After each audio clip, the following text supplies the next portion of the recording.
Hello folks, it is Friday, you've made it to the end of the week. Congratulations to you. Have a look at some lovely grey nights in this video whilst I talk to you about some hobby nightmares. If you like what I do, the subscribe button is right down below, and if you do subscribe, make sure that you hit the bell notification icon down below, because if you don't, you probably won't be told whenever I upload a video.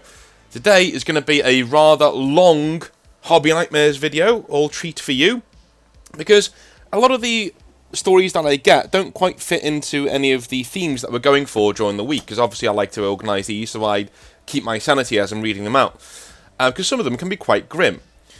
These ones I've read over the last couple of weeks, and I've jumbled them all together into a massive big hobby nightmare compilation that we're going to do today, and then next Friday we'll be doing the same thing again. So if yours are not in this Friday's, they will probably be in next Friday's, or even the Friday after that, because we'll be doing them Friday by Friday by Friday, every single Friday going forwards, and the Monday to Thursday hobby nightmares, whenever I do them, will be the ones that I've cherry picked out for a specific thing that I wanted to talk about. Anyway, our first hobby nightmare comes from Sam.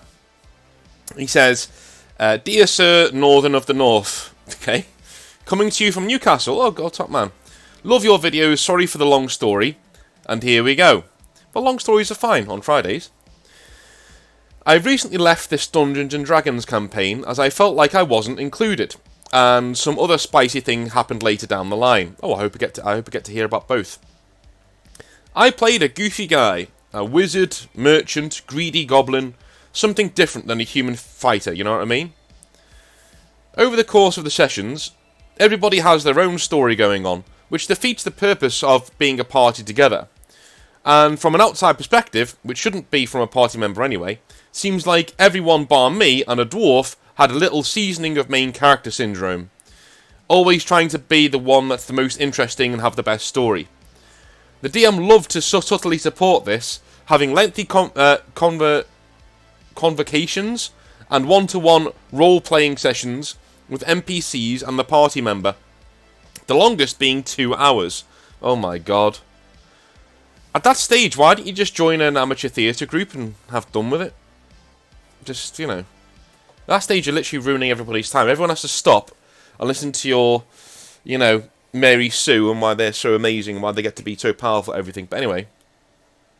While me and the dwarf were waiting for the main characters to have their extended story session, we formed a bond of making each other laugh. That's cool. That's cool.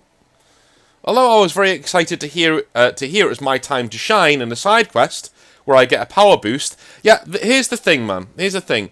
This sounds all wrong. This sounds like the DM is literally being like, okay, now it's your turn this week, and you're going to get, like, some really cool thing. That's not how a campaign's supposed to go. It's supposed to be spontaneous. You're not supposed to let your players come in behind the curtain. The cool shit that they get, they need to think that it's random. You know, that's the skill of a DM. A good DM will make you think that all the cool stuff you're doing is happening off the cuff, whereas in reality, he's moulding the story as you're going along, and is making sure that you're having a good time. Just telling the players next week you're going to get a power boost because all the story's going to be about you. Lame. We're not like recording a TV show. Like, the closest you're going to get to that is probably something like Black Coats that we did on the channel. And even then, I'd never told the players what was coming. Week by week. They'd have they might know in the session, like, you know, we're going to go to like, they should get a letter sending them somewhere. That's fine. But I wouldn't, like, out of character say, you're doing this next week. You know what I mean? Sam continues, "We head to a ruined cathedral, making our way through it, where I find it, my shiny new ice staff. I was amazed. I couldn't wait for my next session to see what it could do. The fabled session 3, where it all comes crashing down. We return to the camp on bear mounts that my dwarf buddy conjured, as my staff starts glowing when one of the other main characters sets my staff off, making it glow. This would have been a great start to the story, although I was explicitly told I couldn't see it as it was mounted on my back. Good job, DM. We head back to the ruins and find it is snowing heavily inside. As you'll find later, this is supposed to be something I pick up on, quote unquote. We continue into the next room, and the DM privately calls some of the main characters to give them more lore about what they're going into.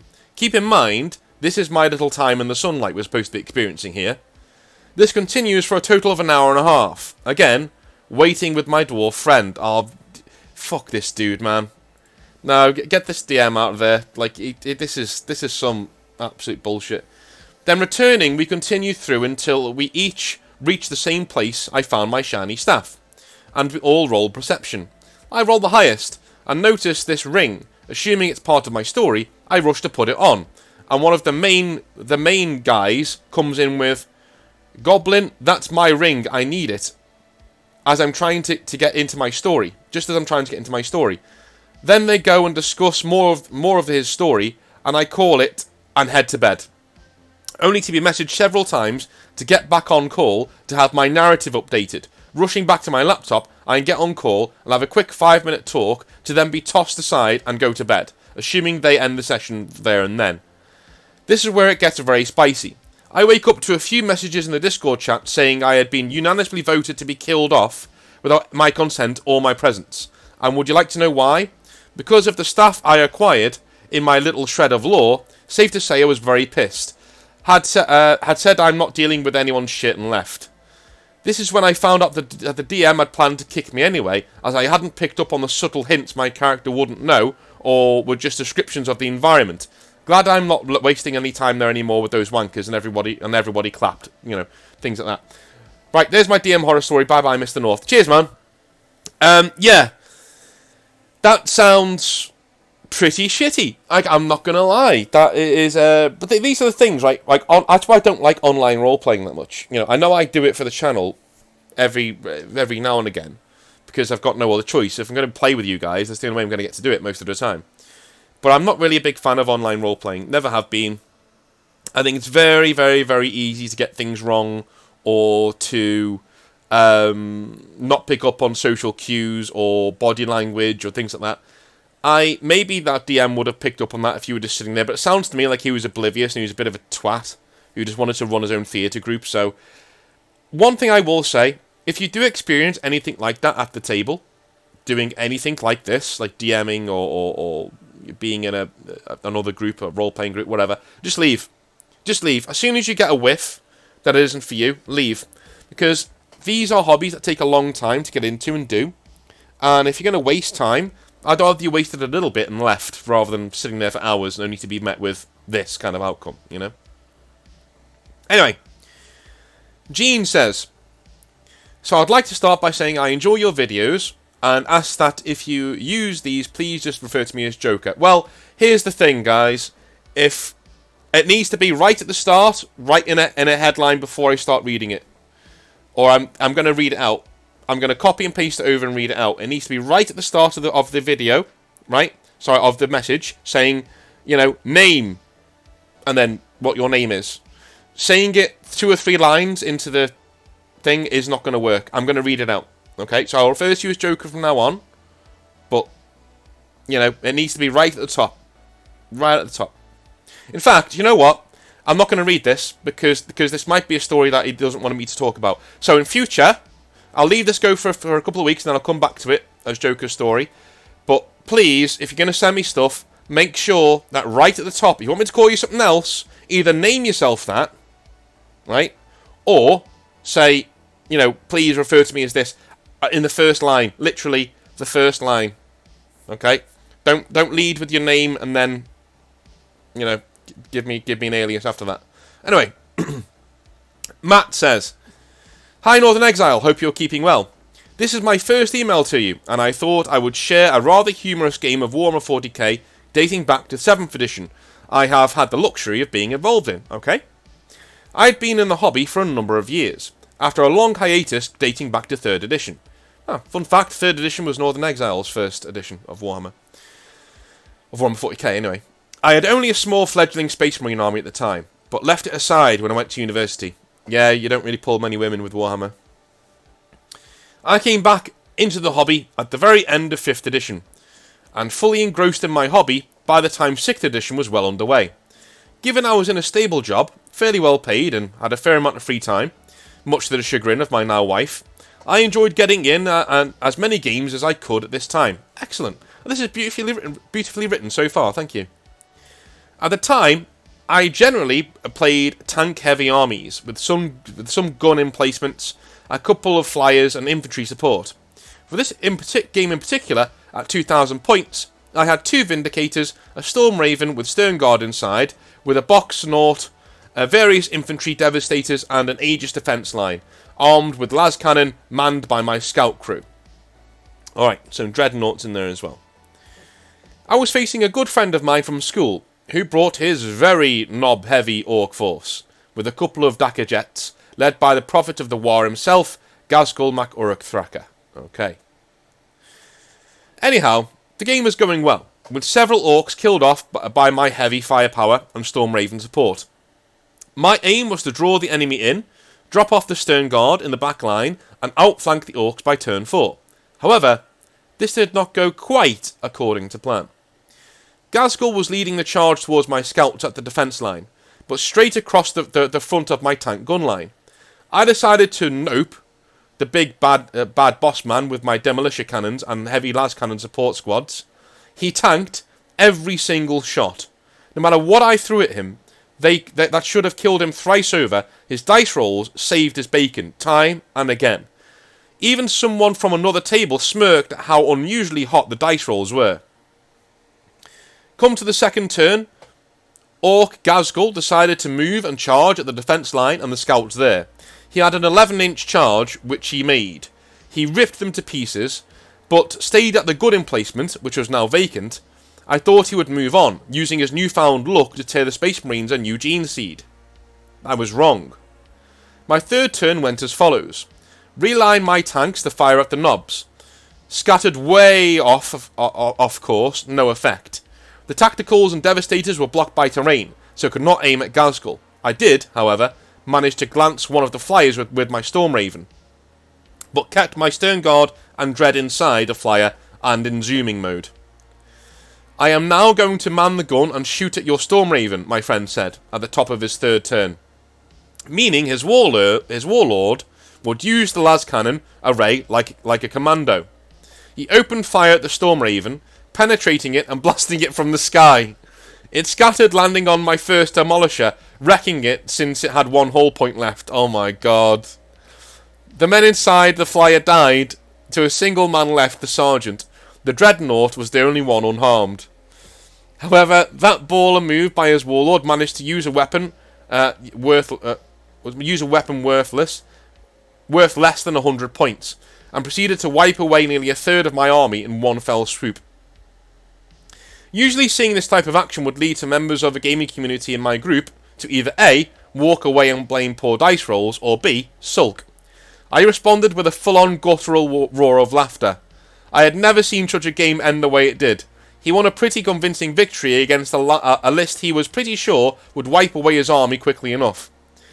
It is one of the most memorable games I had of that edition, and I have a few more, a couple not so positive, and one that was just downright weird. Anyhow, hope you find this interesting and that it gives you a bit of a chuckle. Keep doing what you do. I always look forward to your posts and get me through the very quiet night shifts at my current job. Ave Imperator, Matt. Cheers, Matt. That's brilliant. I love that. And that's the kind of player that you want, right? It's always nice to get these responses from gamers who are in the hobby who, actually give it their all and actually make sure that the other person's having a good time, because those people. Like, it's happened to me a lot. Like, I win about 70 to 80% of my games. I don't know why it's dice rolls or whether I know my army very well, which is White Scars, but they're Dark Angels, but they use White Scars rules. So I win quite a lot of games, but what you need to do if you're winning a lot of games is, it sounds like Matt is as well, because he takes a very good list to this orc player, is learn when to take your losses. And take your losses means, yeah, I may win a lot, but when you win, I'm going to celebrate with you and, like, literally, say, bloody hell, well done, man, you've done a really good job there. That is the beaten heart and soul of the hobby. Once we lose that, the hobby's gone. The whole thing's gone. Like, the whole thing's fucked as soon as we lose that. So, if you're winning a lot, make sure you spread the love whenever somebody else beats you. That's my advice there. But Matt did exactly the right thing, and it's nice to hear happy stories, or weird stories, especially ones involving Ghazghkull, who doesn't get enough love in the lore or on the tabletop, to be honest with you. SCP says, "Evening, Northern Exile. Okay. Now this man's made that distinction again, but he told me not to use his real name. So there we go. Okay. I used to play 40k, says SCP, but Bolt Action and a few lesser-known historical games. I'm from your native Liverpool. Used to play in Just Play, Boss Shop. Fantastic. Okay. Anyway, I once went up to Southport now and again to play a historical game. The group that played at the now shut shop were a mix of old men and veterans. I don't mind veterans. They tend to have their heads screwed on and are usually very humble people. Looks like I found a group that were on the contrary though. Once during a game, we were debating what to do with a vague rule. An anti-tank shell had hit an infantry model, but not killed him, yet pinned him down. I said something along the lines of, some anti-tank shells are not triggered by impact, or could have been a dud. You'd still duck though. My opponent was an ex-army fella, and he completely turned on me for this comment. He started recounting how a friend of his had been killed with an RPG in Afghanistan, and completely escalated the conversation into an argument for no reason. He just snapped. I pretty much resigned, but didn't argue the toss, and called the game a loss for me. I left the shop and never went back. After that incident, the group decided to side with him, despite the fact that he had completely flipped over nothing. Yeah, I mean... you could go on here to say what I'm about to say. A couple of years later, I put two and two together and judged that the guy might have PTSD or mental health concerns in regards to his service. Am I an arsehole for refusing to play him again? I left the hobby just before COVID for a few reasons. The main one being I wasn't very good at the gaming aspect, and I would always be looking for a realistic historical rule set. I found this is futile due to the very nature of tabletop games. So I kind of ditched the hobby. I was never interested in painting or modelling. Anyway, thanks for all your content. It's very entertaining. If you like any feedback, please feel free to email me back, SCP. Okay, so, first of all, if you're looking for a really good historical war game, there are tons out there. One of them is actually it's actually run by Little Wars TV. Let me just have a little look-see here. Little Wars TV, and I think it's called The Age of Hannibal. It is a very, very, very good historical battle game. I really, really, really enjoyed it, and I think it's a fantastic little game that they put on. They've only got 60-odd thousand subs, so go and give them some love. If you like wargaming, you like historical wargaming, they're a fantastic channel, and they go into a lot of stuff that you should really be getting into. So, are you an arsehole for not wanting to play with this guy again? No, I don't think so. Because, you know, you can only judge people by their behaviour. For all you know, he doesn't have PTSD and he's a bit of a twat. You know, that's just how things go. I also know a lot of ex-personnel, as in army personnel, who are just naturally very gruff and well-meaning dickheads, essentially. That's just how they are. You know, they've gone through some shit, they've been put through the ringer, and this is how they react to things that are going on around them. So...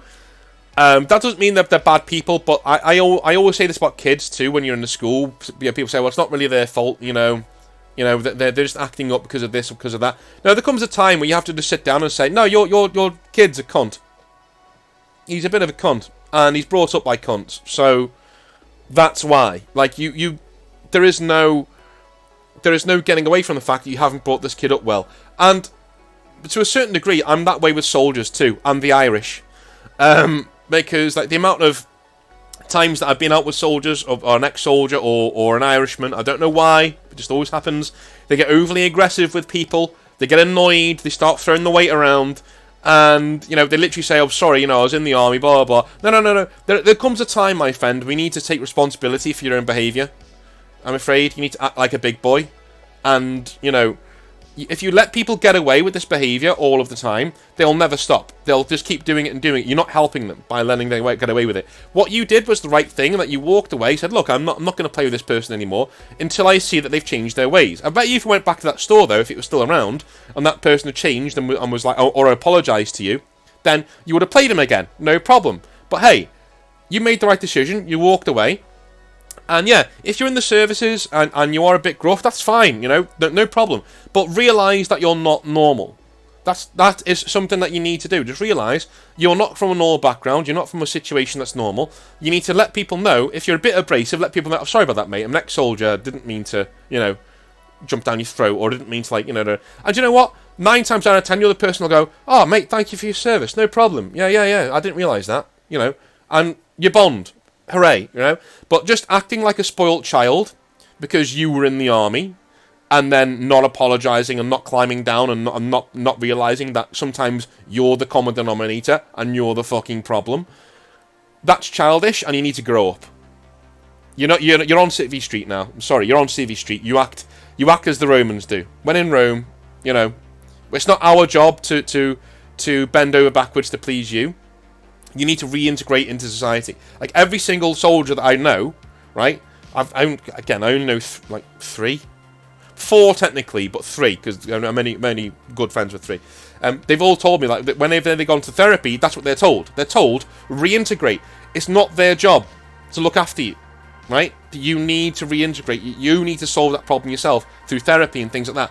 And acquiescing to people like that is only going to push them into more of the using it as a shield and saying, "Well, I was in the army, so go fuck yourself." Well, that's not going to get them anywhere in life. It's not going to get them anywhere. Because they're not living on the battlefield, they're living on Civvy Street. So you can say, "Oh, we need to acquiesce to them all you want." You're not doing them any favours. They're going to find problems wherever they go in life. But you just still did the right thing, man. If he acted like that, yeah, just walk away. Just walk away. You did exactly the right thing. So, we have Ryan, and Ryan has sent in a very interesting story that I pre-read last night, just to get because it's a bit of a long one. It sounded quite interesting. Ryan used to work for Games Workshop, ladies and gentlemen. And he used to work in the HQ side of things, in logistics, but we'll get into him and let him explain what he's been on about. So, Ryan says, been binge watching your videos for the past few weeks, and I have to say, I'm loving the content. Keep it up, man. No problem. I, however, have a hobby nightmare I'd like to share, which involves working at the main office of Games Workshop, but more than that, of that in a moment. I've always worked within logistics in the industry since leaving school, and at this point in my life, just around the time 7th edition had come out, or not long ago came out, I'm sketchy on the time frame, but hey ho, let's get on with the story. Okay, so Ryan's been working in logistics since he was left school. Okay. Fate would smile at me, and I would find a job advertisement for a continuous improvement facilitator, but closer to home, at Games Workshop. I was hoping for at least the same wage and the icing of the cake working for GW. To give a little extra context to this, I was going for the role, but I had no official training or qualifications in logistics. I was just self-taught, and I'd worked at several places in logistics to get my head around the job. I smashed the interview at Games Workshop HQ, but on the assessment day, when I was placed, however, I was very surprised that I got the job. Because of having spent some time chatting with the other applicants on the day after in Bugman's, I thought, these guys are a lot more qualified and experienced than me. Alright, you've talked your way into a job. I had stars in my eyes, behind rose-tinted glasses. The job was fairly straightforward in essence at GWHQ, which typically involves sitting down with a team from a particular department, let's say a warehouse picking mail orders for example, and going through ideas on how to make the job more streamlined and or safer for the staff. There's a lot of data tracking, making small projects, and obviously management value those improvements that give a certain amount of reduction in non-added value activity. A quick example of this would be to move your bin closer to your desk, as it takes you a second or two to dispose of rubbish rather than 30 seconds, if that makes sense. That kind of makes sense. During the interview, I made it crystal clear that all my experience as a CI facilitator was on the job and self-taught. I had no qualifications, but was willing to put in the work to do it right. I guess the mentality of hiring the best fit does work, I guess. Anyway, so they were obviously impressed by your chutzpah. That happens a lot at GW. I will say that for them. If you go in there and you don't have any of the skills, they would much rather mould you into being what they want, rather than taking somebody who already has, skills from elsewhere and having to retrain them in the way they do things. Right? Is that I've used wrestling quite a lot as an example, but it's the very top reason why, say the WWE, it's the very top reason why they don't sign top talent from other places. Unless they think they can be retrained into the sports entertainment side of it. So they won't sign hardcore wrestlers from elsewhere. They won't sign anything like that. And if they do, they'll put them in developmental. Who they will sign is college athletes, gymnasts, people like that, and they'll train them themselves. They'll mould them themselves to be exactly what they want, right? That's exactly the same thing that GW do. They have exactly the same outlook, is that they will take you and they would rather mould you. They would rather you had no experience at a job and mould you into doing what they want, rather than, But CI facilitator, that's kind of an in-depth role. They shouldn't really be hiring somebody who doesn't have any experience. Or at least they should be training the shit out of them as soon as they come into the job, to be honest with you. Let's see if they manage to do that, shall we? I think you know how this is going to go. So, Ryan says, I got to shadow my co-worker for 3 weeks before she was going on maternity leave, to learn the ropes and to try to take over spinning all the different plates that she was in charge of looking after. Within this time, that's when the stars left my eyes. The rose-tinted glasses were smashed, and the red flags started popping up like daisies in a fucking field.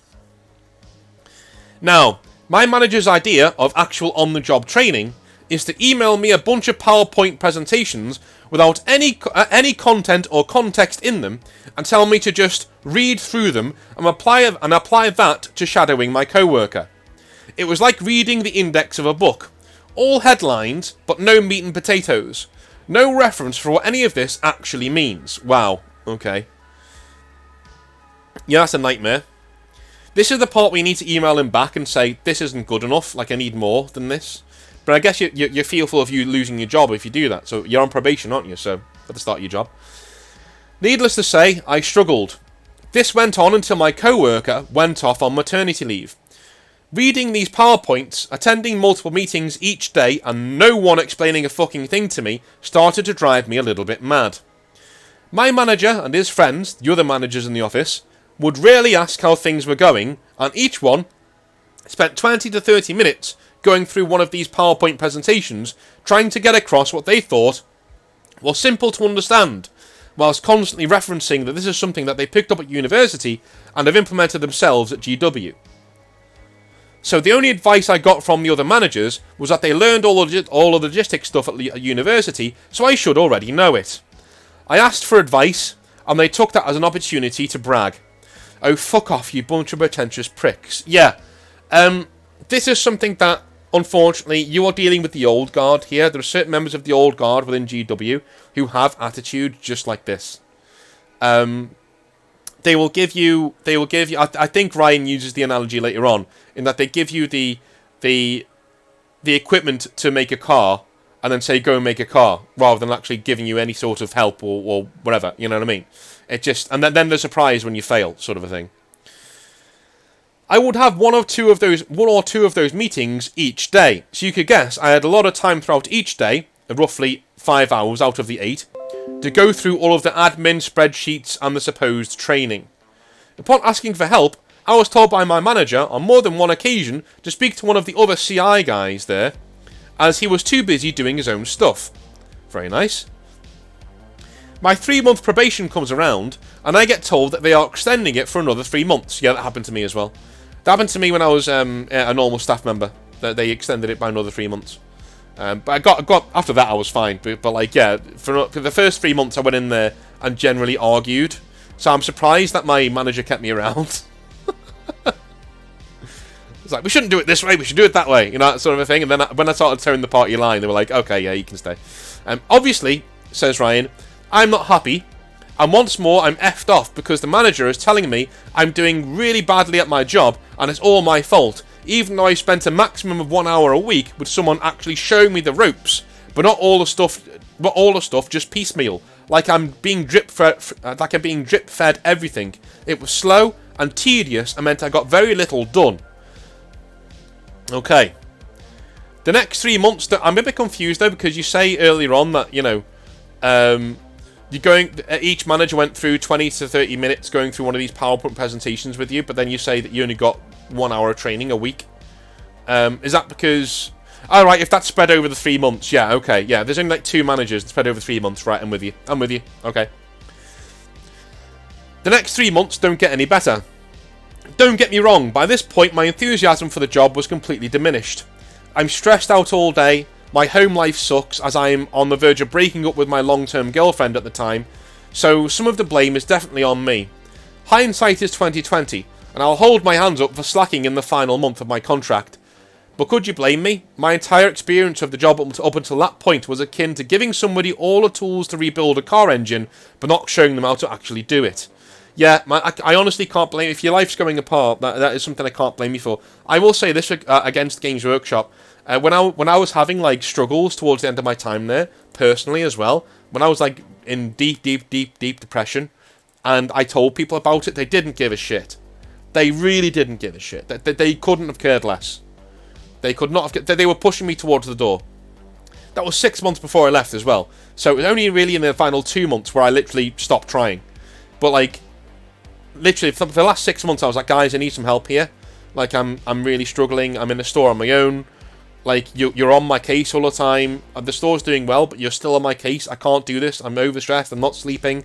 I'm not eating properly. My doctor's telling me to quit my fucking job. Like, I need help. And they didn't give a shit. They just couldn't care less. Couldn't care less. I would get one email back. The one email I got back was from somebody at HR telling me to go book myself in for the NHS to go and get a therapist. And I was like, I have a therapist. He told me to leave. Like, you know, well, not a therapist, a doctor. Like, he literally told me to leave. It's only after my time at the US where I finally got a therapist and things have gotten so much better since then. But like, Jesus, go and get yourself on a waiting list, Northern Exile. That's it. Go and put yourself on a waiting list for some mental health stuff, and wait for a year. That'd be great, because we can burn you out by then. We don't have to worry about you anymore because you're not one of our employees. Sorry, going on a little GW rant. So at the end of my probation, I am called into a review with my manager, a rather large bloke who had spent the last few weeks talking down to me, and the HR lady who was there to take notes. Not a good sign. Yeah, that's not a good sign. Yeah, at the end of your probation, like I literally got told while I was walking around the store, "Hey man, you passed your probation. Well done." I'm like, "Oh, cheers, thank you." You know, that was it. He said, "You really done." He was like, "Yeah, you really done well. You really impressed me. You passed your probation. Hooray!" And I got on with my job. If you're called in to discuss your probation, yeah, yeah. So Ryan says, "This fat balding walrus would dare sit there in the meeting across from me with the HR lady sitting there taking notes. Apparently, after I took over from my co-worker that went on maternity leave, the level of production towards improvements dropped drastically, and it was all my fault. Spouting off bullshit that all this negative feedback from the teams was coming across as well, which was laughable. Because within those teams are a number of really good friends that I have played hobby with, and they later would tell me that none of them were even asked for feedback at all. There was a list of supposedly training that my boss gave me weekly. That training never occurred at all." Wow. Wow. So they've got you into a meeting. They've said, all the productivity in the department is down, and it's your fault, number one. Okay. This guy who's just started, yeah, it's all his fault. Okay. Number two, there's been negative feedback from your co-workers, which you found out is a barefaced lie because you've spoken to them and they've said no one even asked us for feedback. Okay. By negative feedback, do they mean the manager? They probably mean the manager, to be fair. Like, that's all. And number three, you haven't looked at any of your training when you haven't been given any. Yeah, I can see why your blood's boiling at this point. I can honestly see why your blood's boiling. After the first two lines of reading this report, quote-unquote, whilst they were sat there looking down their noses at me, I lost my composure at the barefaced lies, and responded by pointing these things out in the report, and saying things like, "Bullshit, mate," after pointing it out to him, or, "Yeah, that never fucking happened," after pointing something else out to him. The look of shock on the HR lady's face as she apprehensively typed what I said as she was taking notes was a small petty victory, but I'll take it at this point. I got to say my piece at the end, and I regaled her with what happened from my perspective. Lack of training, lack of support, and a lack of respect, as sometimes he would talk down to me like I was a child. But being naive, and at this age, at the age I was, I didn't have the confidence in myself to stand my ground and push back until I basically lost my job. So I just had to let it go. Ah, man, I really do feel for you if you were young as well. After the meeting, he escorted me back to my desk to get my stuff so I could leave. Yeah, here we go, yeah. They don't trust you to leave. They've got to guard you as you leave. So you don't, like, mess anything up or do anything, you know what I mean?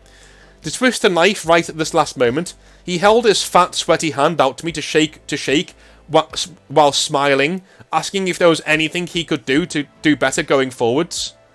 I replied thusly, "Go fuck yourself, you fat cunt," and walked away. I was seeing red and feeling completely emotional. Once I got into my car, I broke down completely. I have never cried so hard in my life, as the realization that in that moment, neither me or my girlfriend at the time had any income coming into the house. Needless to say, I stepped back from the hobby for a year or so after that. I was completely jaded with Games Workshop, and my love for the hobby as a whole wouldn't completely return until years later when I met some new friends that were also in the hobby. Jesus. Yeah, you know those people who say, "Oh, every story ends with and then everyone clapped." Well, this one clearly doesn't, does it? Do you know what I mean? Ends with a guy sitting in a car crying because he's now unemployed. Yeah. Yeah. This is the kind of company we're dealing with for the most part. There is a silver lining to this story. I fell into a job 2 weeks later, and eventually it paid more money. I had less responsibility, aka I stopped taking my stress home with me and leaving it at work when I clocked out. Good lad. I would say in totality, getting let go by Games Workshop was the worst and the best thing to ever happen to me. It was just a shame that it ended how it did, and it made me lose sight that regardless of Games Workshop's downfalls, middle management specifically, there were a lot of staff that were great people, and some of the best friends I had and still have to this day. Sorry if I prattled on, chap. If you're ever in Nottingham and would like a game or a pint, hit me up as I'm just around the corner. Cheers, man. I can only say I apologise, but, you know, thank you for proving my point. It's middle management who are the most partly you're doing shit wrong at Games Workshop. I have to be quite completely honest. Most of the people who work there are diamonds. They are absolutely cool people. And the fact that you had to be putting up with this from middle management is an absolute shit show, and I hate that. I absolutely hate it, but it is where Games Workshop are. You know, this is where we are right now. Unfortunately, these are the people that we have to put up with. When we're in the hobby, we're doing our own thing, and we're working for the hobby, we're trying to make it better, we're trying to do our best, and, you know, not only is this guy not trained, he's then blamed for not being trained. It's just... I mean, I assume there are other jobs where this happens, but my god, this is pathetic, even by Games Workshop standards. But anyway, thank you for watching these Hobby Nightmares compilation. I hope you enjoyed it. I will be back on Monday, where we'll be going through more Hobby Nightmares, or we may be doing some hobby talk. I don't know. I have a few ideas here for scripts that I want to write for the weekend and for Monday, but we'll see. I love you all long time. Have a wonderful weekend. If you like what I do, please subscribe to the channel. Patreon's down below. We're well on our way to a £750 target, a month target, which is great. But if you like what I do, just subscribe to the channel, hit the bell notification, and all that fun stuff. Love you all long time. If you need any hobby, go to Composite Games and use the promo code Northern Exile down below. That gets me some stuff that I can use for prizes going forwards. Love you all. Speak to you soon. Have a good one.